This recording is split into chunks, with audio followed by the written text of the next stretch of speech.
Ladies and gentlemen, there's more info that's coming out about the YouTube headquarters shooting in San Francisco. The shooter is apparently dead. It was a white female. It was identified, and apparently they have pictures of her because they know who she is. So I'm wondering, since they know who she is, if she is a disgruntled employee that just came back on the property to target certain people. So let's go ahead and listen to this live broadcast.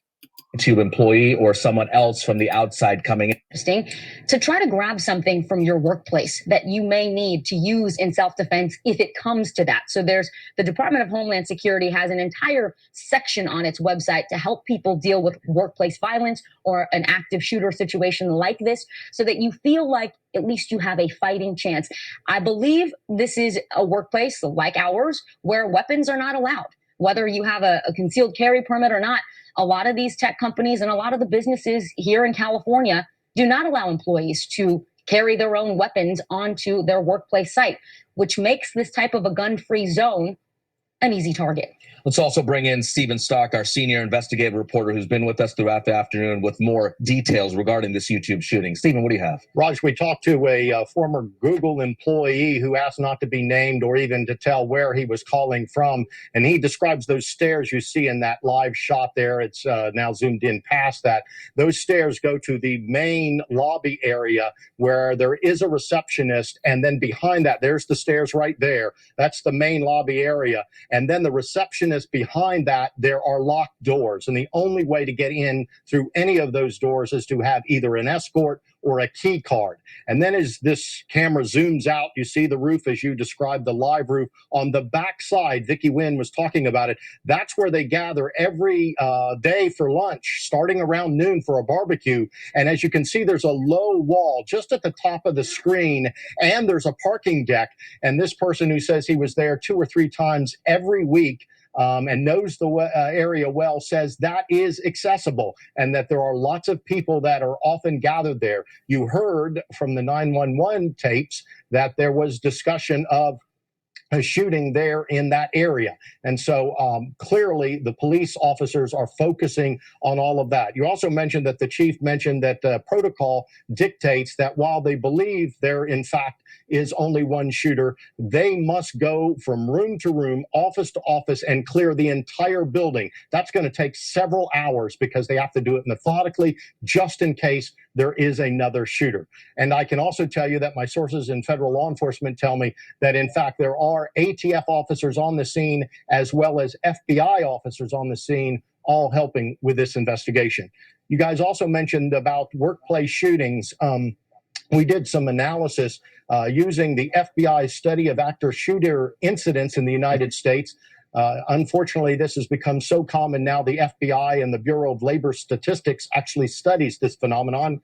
And from 2000 and through the latest data available, there have been 162 incidents like this by the U.S. Justice Department. Their definition of a mass shooting is 4 or more victims, not including the shooter.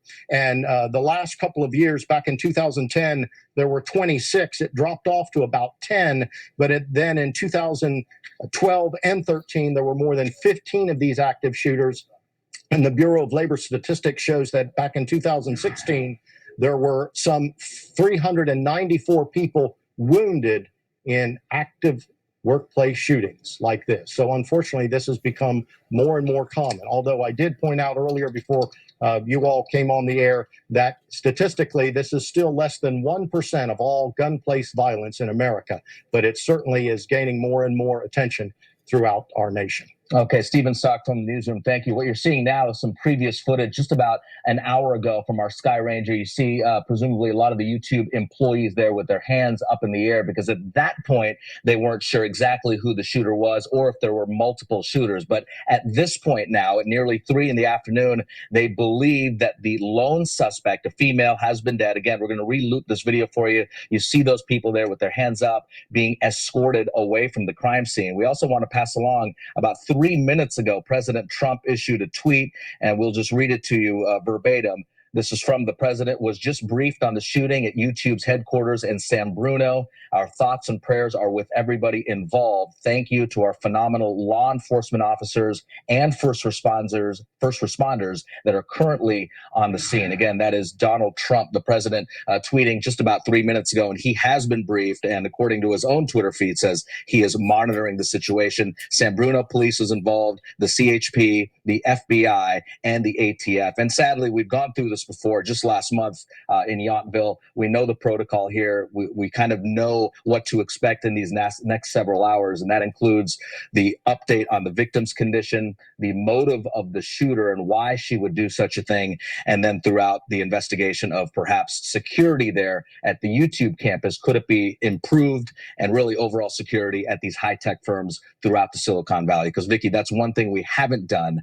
We've done so many of these school shootings and church shootings and workplace shootings, but rarely have we delved into the Silicon Valley, especially at such a high-profile company like YouTube. And just from our Sky Ranger, obviously there are a lot of security checkpoints to get into that building, but just from that outdoor patio area and that area of trees there, many witnesses have said during these outdoor barbecue days and these summer hours or these light hours that people are able to access those patio areas, which perhaps that's what happened this afternoon.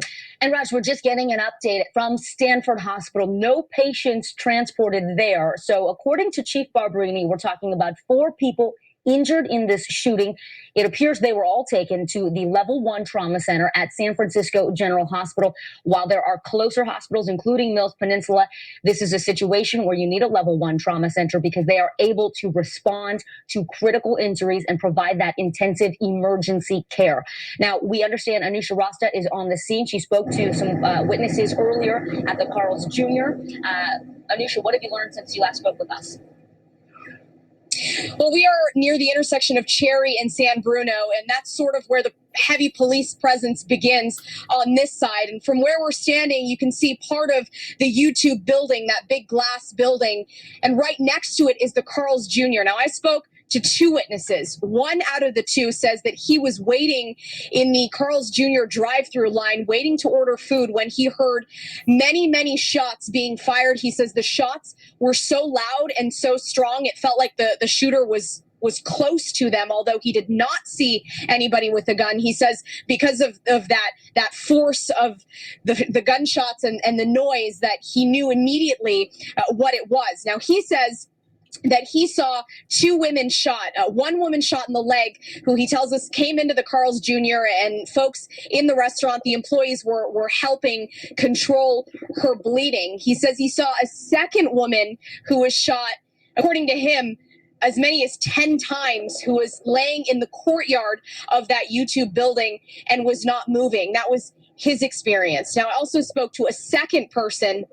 That gentleman told me that he was hiding out in a closet in the YouTube building, that he was an employee there. He didn't want to give me his name. He was whispering over the phone. I spoke to him over the phone and got in touch with him through social media. That's where we're also getting a lot of information from folks who are tweeting and sharing information through that method. Now, that guy told me that he was on lockdown, that this all started after the fire alarm went off. That was according to him. The fire alarm went off, that they all ran outside, and that's when they started hearing that there's a shooter. And he told me that everybody sort of just scattered, and he hid in the closet. Again, at that point, he had told me that he thought the shooter was a female. We didn't have that confirmed, but that's what he was hearing soon after those gunshots rang out. In terms of where we are, this police presence has been here for quite some time now. We're seeing officers with several law enforcement agencies out here. I also saw 3 FBI agents. They were wearing FBI vests, and they were walking in that direction towards the YouTube building. So at this point, many fire trucks, flashing lights, they have this yellow crime tape up, and so you can't get past a certain point. And of course, the street at Cherry and San Bruno, the road is blocked off. We had seen a bigger crowd out here, but people slowly just sort of started leaving. They were gathered to kind of look and see what was going on, but certainly frightening for those who say they witnessed the gunshots, they heard the gunshots, and then they saw two women shot here. I overheard another Carl's Jr.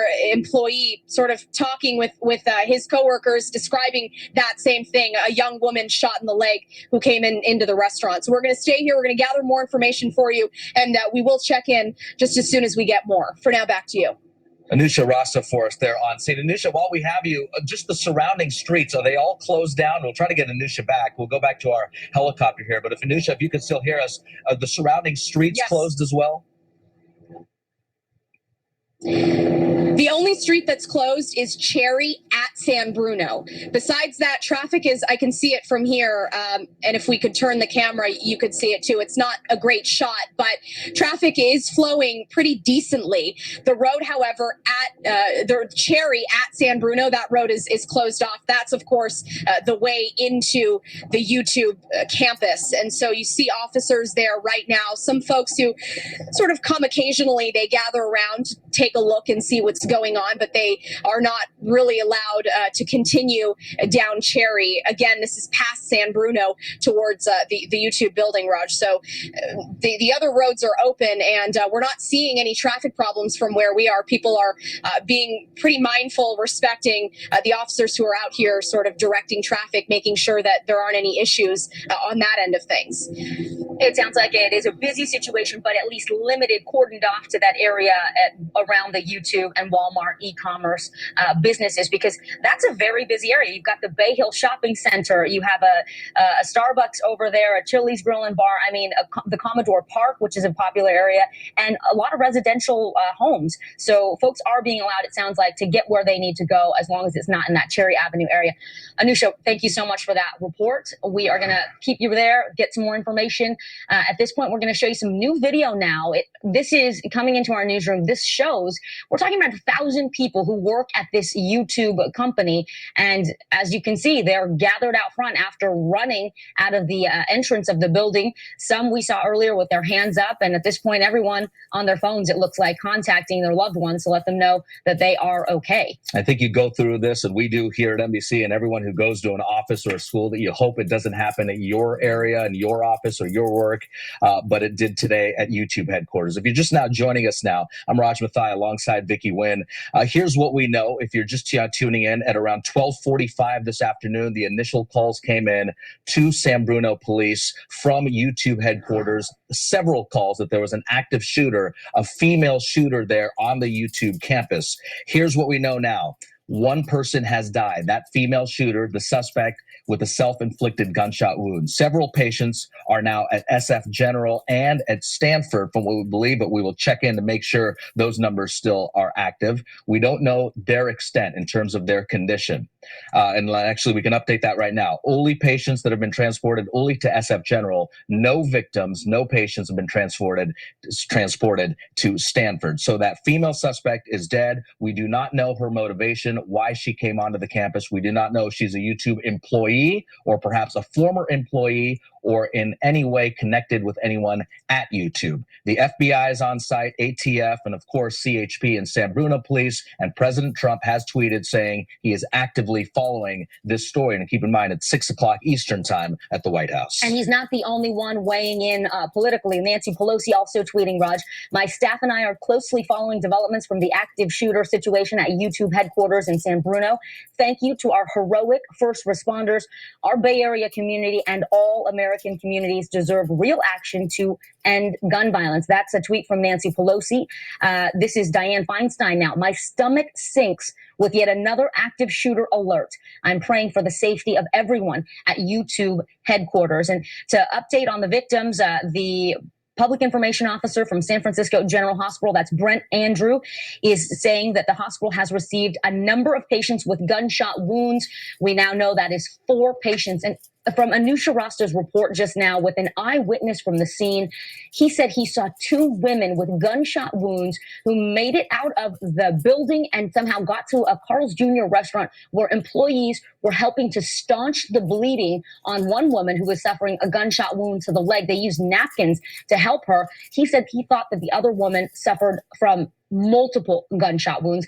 He said the shots were fired so loud and so rapidly that he felt like they were right by him as he was hiding inside a closet. Yeah, several businesses there, not just YouTube headquarters where the shooting happened, but the Carl's Jr. we referred to, and also on lockdown right there with the Walmart e-commerce building. So not your traditional Walmart store. This is more the business end of it, the e-commerce headquarters for Walmart. They also on lockdown. They're also on lockdown. Let's go now down to the ground level. You can see that Carl's Jr. from our NBC Bay Area Sky Ranger. We'll also rejoin NBC Bay Area's Mark Matthews with updates from the ground level. And Mark, it looks very active behind you with a lot of investigators. It is, but I got to tell you, the tone of it, Raj, has really dropped since we got the reports that the shooter was dead. I'm about a half a block from San Bruno and Cherry Avenue, standing right in the middle of Cherry Avenue, and we're looking down towards Bay Hill. Bay Hill is also closed along with Cherry, and that's that cross street that you see with the light pole. We just a few minutes ago saw the coroner's van come down Cherry Avenue through that barricade and up to the YouTube building. And in a little bit of clarification, we heard from witnesses that of the two women that were seen to have been shot, one was shot outside of the YouTube building and was pulled inside the Carl's Jr., and her wound to the leg was treated at that point by witnesses and by employees at Carl's Jr. The second woman that was seen to be shot was shot inside the building, the YouTube building. And one person told me that when that body was struck, you could see it jump. He said there is no way that that woman survived. It appeared to him that she had been shot multiple times, maybe as many as 10 times. And he said it was a big gun because the bullets were passing through the body. I'm sorry to be so gruesome, but that's what the witnesses are telling us. We don't know how many people were shot at this point. You probably have better information than we are getting. Witnesses out here are in shock. Those that are willing to talk are few. We are hearing nothing so far from law enforcement on this side of the building, though we did gather quite a bit of information from listening to the press conference that took place just on the other side of this high-rise beside me. That's it for now. We are reporting from San Bruno. Mark Matthews, NBC Bay Area News. Yeah. All right, y'all. So apparently the shooter took her life, and they believe there's also one victim that's dead, but a total of 4 people have been taken to the hospital. So I'm sure in the next day or so, you'll see a picture of this shooter, and you'll probably see pictures of the victims. America has a gun violence problem, but it's awfully strange. Ever since they came out with the BIE, it doesn't seem to be us doing all these shootings. But please tell me what you think, ladies and gentlemen. Please leave your comment and subscribe, and I will see you on the next video. Peace, family.